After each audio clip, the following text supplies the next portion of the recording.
This video is sponsored by Squarespace. The F1 point scoring system has gone broadly unchanged for the last 15 years. And on this YouTube channel, we have discussed the merit of different point scoring system a couple of times, haven't we? The 1950s, IndyCar as well, they go about things very differently. And so it turns out the way the sport chooses to award points per position can have some pretty drastic impacts on the outcomes of these championships. Well, today, as we're in the F1 summer break, I wanted to take a little bit of time to look through the first 14 rounds of the 2025 Formula 1 season and go about things a bit differently. Come up with a new way, a better way, a more representative way, perhaps, of awarding points and seeing how things might look different. Stefano and Co, I hope you're watching, right? My name's Tommo, his name's Minton, I'm very sunburnt.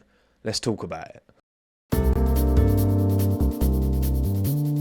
Okay, first, the system itself, what have I come up with? Well, we have 10 teams, 20 drivers, I know, 11 next year with Cadillac, but they're not here just yet, so we're sticking with a nice round number 10. And look, I've said this before, I said it during my IndyCar point scoring video as well.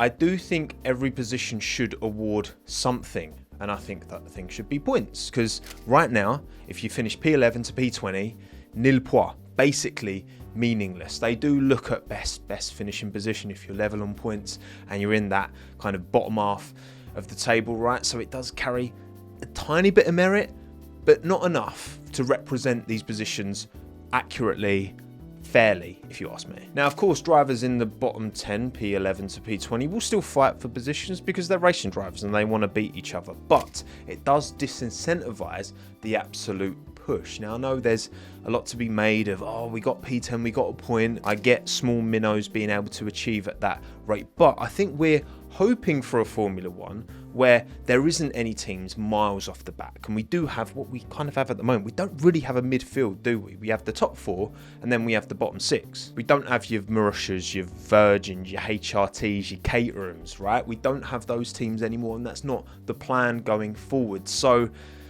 I don't think P10 hits like it has done in the past for these smaller teams. Now, yes, it is naive not to push for positions as well, because drivers ahead can be disqualified. I think the Ferrari double disqualification, for example, in China, that elevated two drivers, well, whoever finished P12, I can't remember, I'll put it on screen, jumped up to P10 and got a point. You can benefit after the fact. Again, there is merit in pushing for positions, but for me, I'm just like, because we don't have those minnows, we don't have those big, exciting stories about these small teams snagging a point every now and then, you might as well just have a system that more accurately and more fairly represents every single position you finish. Ollie Behrman, 4 times P11 this year, 0 points.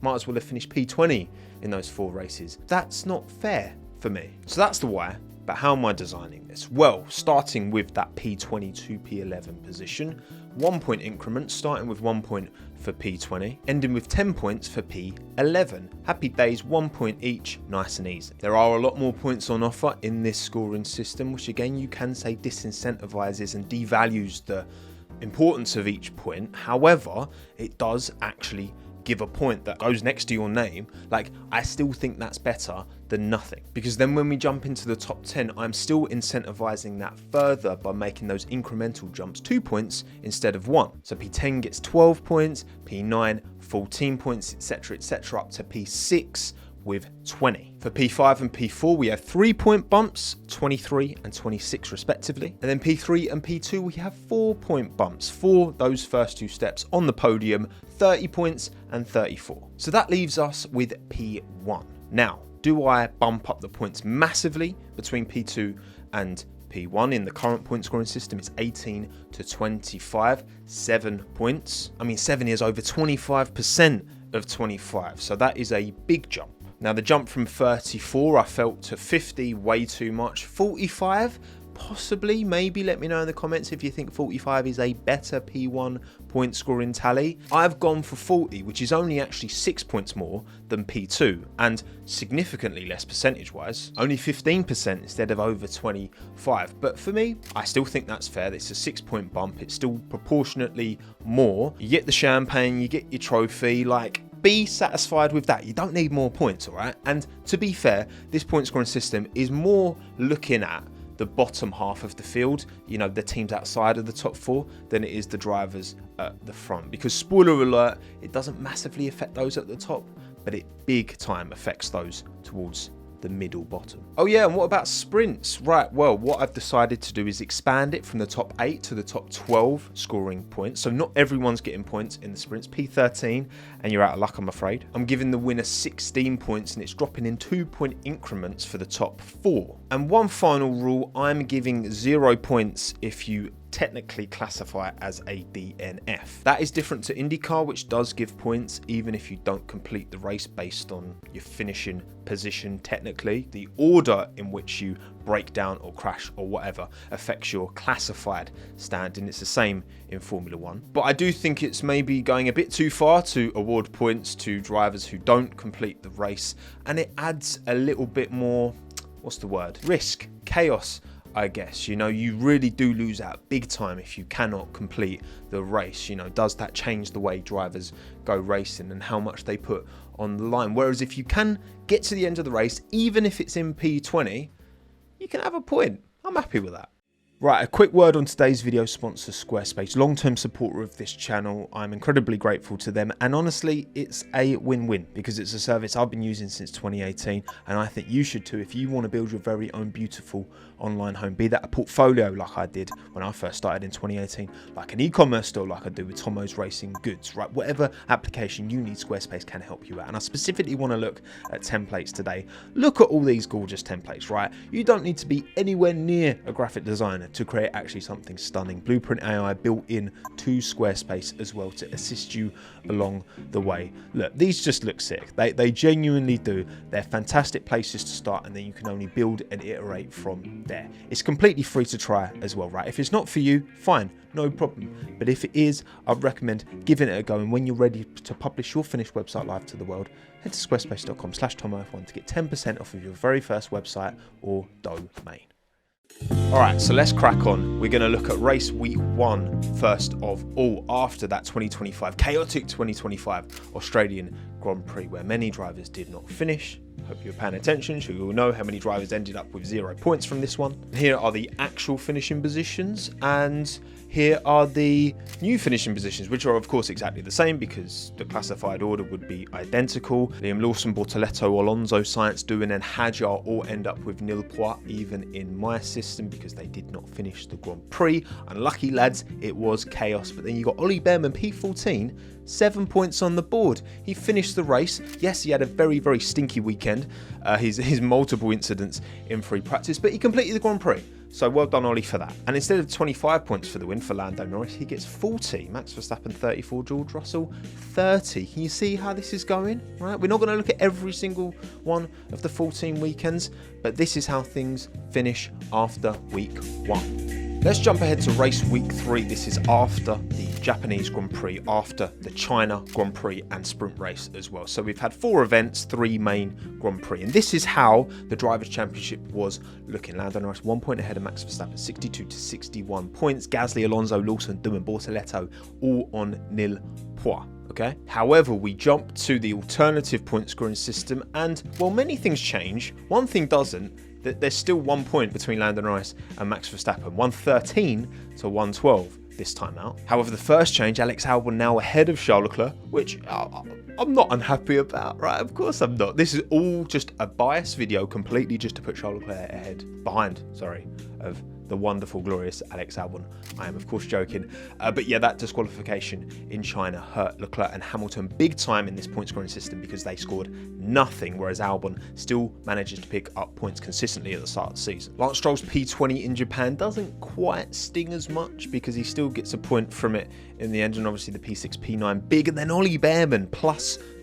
His P8 and P10 in China and Japan are well rewarded in this point scoring system. Again, it's not just that drivers who get P10, you know, they do get a point in the current point scoring system, but they get loads of points. They get 12 points in my system versus 1. But then Esteban Ocon, even with his P5 in China, because he got a P13 and a P18 in the other 2 rounds, then that's not rewarded as much. And that is a common theme with this. You know, our current point scoring system really does reward the peaks, those big moments where you can score big points, even if you're nowhere for a lot of weekends. Now, do we want a point scoring system that is like that rewards those peaks more, or do we want one that rewards more consistency? And this is where my point scoring system is definitely going towards, because Hulkenberg's the same, got that great P7 in Australia, but then out of the points for China and Japan, and him and Ocon suffer for it. Doohan also has some good points on the board, only 4 behind Pierre Gasly after these first 3 weekends. Okay, race week 7, halfway through the first half of the season, but not a quarter, because 7 is not a quarter of 24. You know what I'm getting at. This is how the real life point scoring system, Drivers' Championship, was looking. Oscar Piastri ahead of Lando Norris by 13 points, and still 5 drivers by this point yet to score a point, including Fernando Alonso, which is kind of crazy. But then the alternative point scoring system, things move around a bit, but none of the top 6 are affected at all. Those positions all stay the same. Some of the gaps change a bit for sure, but broadly speaking, this video isn't so much about those top places, because the current point scoring system does reward drivers who can consistently finish in the top 10 pretty appropriately, right? It's the bottom ones who miss out here, and that's what I'm trying to fix. But look at Alex Albon, he's joint on level points with Kimi Antonelli, 128 apiece, and then Yuki Tsunoda up in P9, 3 positions gained over his actual position after 7 race weekends. Isaac Hadjar, 4 positions gained. 4 positions gained. Huge. And why is that? Well, when you look at Isaac's finishing positions in those first 7 race weekends, of course, Australia didn't start that race technically at all. Imola, P9, 2 points in real life, which isn't many, right? 14 points in this system. He got a P8 in Japan. He got 2 P11s in China and Miami, P10 in Saudi, P13 in Bahrain. All of those are either fringe point scoring positions or very close to the points, right? Isaac smashed it. He was so good, and continues to be so good, and wasn't massively. He got 7 points in the real normal point scoring system. For me, him P10 after 7 races is way more representative of his actual performance and his actual results that he was delivering in that car. That's all I'm saying. Ocon, Stroll, Sainz all dropped down. Ollie Behrman as well gains 2 positions in this point scoring system ahead of Pierre Gasly and Nico Hulkenberg. And I think that's fair. He got, what, P8, 2 P10s, a P13 in Saudi as well. You know, retired in Miami, which obviously hurts him a lot. But those fringe points / close to point scoring positions should be rewarded more than just nothing, or maybe 1 or 2. And even Alonso, Lawson, Doohan, Bortoleto, Colapinto, they might all still be unchanged positionally, but those points I think are fairly reflecting where they were at this point of the year. Lawson really struggled in the Racing Bulls at the start of the year. Alonso was getting close, but not quite knocking on the door of those points often enough. Bortoleto, really difficult start, and obviously Colapinto had just jumped into the car, so of course he's got barely any points, and that's fair. Again, for me, this is just a fairer, more representative system. So then finally we move to today. Where are we after 14 of 24 race weekends so far in 2025? Piastri, 9 points ahead of Norris. This one's going the distance. I do think it will. I think Piastri will win, but I think it will go the distance. I'm manifesting it to go the distance. Anyway, this is how it looks in real life, and this is how it looks in my alternative universe. Now, of course, immediately, big dub Alex Albon up to P7, 6 points ahead of Andrea Kimi Antonelli. At the front, Oscar is what? What's the maths on that? That is 21 points ahead of Lando Norris, which is percentage-wise bigger than the gap is in real life, but pretty close. So again, these top 6 broadly unaffected, which I think is good. It shows that it makes the rest of the grid more fair, but doesn't change how fair the top half is. Now, again, maybe I should be given 45 points for a race win, maybe not. It's not making much difference here. But yes, Hulkenberg, Ocon, they remain in position. Ocon started to have more consistency after that first start of the season, where he obviously had that big result early on in China, but then not much else. He delivers the points and gets there. But you look, I mean, look at these gaps, right? Especially Stroll P13 and Behrman P17. I mean, that's within 10, and this is in a point scoring system where actually those points are worth almost double actually what they are in our current point scoring system, because I'm giving 40 for a race win instead of 25. It's mad that it's even in this, it's still this close. And you've got Tsunoda and Gasly on the same number of points. Science 1 point ahead with 122. Like, this is good. Hadjar 2 places up from where he is actually in the Drivers' Championship. Much more fair, much more representative. Alonso switched it on in this kind of second half of the season. You can't make up for the lost out points, especially early in the season where Fernando had what? How many DNFs? He had 2 DNFs in the first 2 Grand Prix, and he had his DNF in Monaco, and he's still sitting P12. Very good. Tsunoda has had a difficult time, of course he has, in the Red Bull, but I think him sitting, what, joint P15 with Pierre Gasly is more fair, is more representative. Ollie Behrman, no way, you can't tell me, okay, I don't care about the Chelmsford bias, you can't tell me he deserves to be P19, only ahead of Colapinto and Doohan. Of course, he at least deserves to be P17. I think he deserves to be high. I think the race performances have been good enough, but he's made some silly mistakes, and fair enough, it is what it is. And Science gaining 2 as well. I don't think Science looks P16 in the Drivers' Championship is Carlos Sainz. No, he's not been that bad. I know Alex has done a very good job, and trust me, I'm happy about that, but Carlos has not been absolute rubbish. Just hasn't, okay? He just hasn't. But yeah, that's the way it is. And I haven't shown you constructors, but I will put now constructors on the screen so you can see how that's different from, well, real constructors, which you can see right now, to alternative constructors, which you can see right now. So let me know in the comments below. What do you think? Do you think, you know, we're going into this new era, 2026. They're not going to change the rules. Of course they're not, right? It would be nice if these lower positions meant more and they carried more weight. And I don't know, like right now, we've got this super tight fight for constructors' positions within that, you know, bottom half, right? Because these positions are worth millions to these teams, tens of millions to these teams. Would this point scoring system make it less exciting? For me, we are past the point now in Formula One where you're going to have teams, and this might age terribly, right? Because next year, maybe there will be some teams 3 seconds off the back. I don't think that's going to happen. But I think we're past the point where you have these teams that are just nowhere near, and then they'll get a P10 and it's like the best day of their lives. I don't think the sport's going to be like that anymore. You could do average finishing position instead of points. I like points. Points are a nice thing to have instead of average finishing position. But again, I'm blabbering here.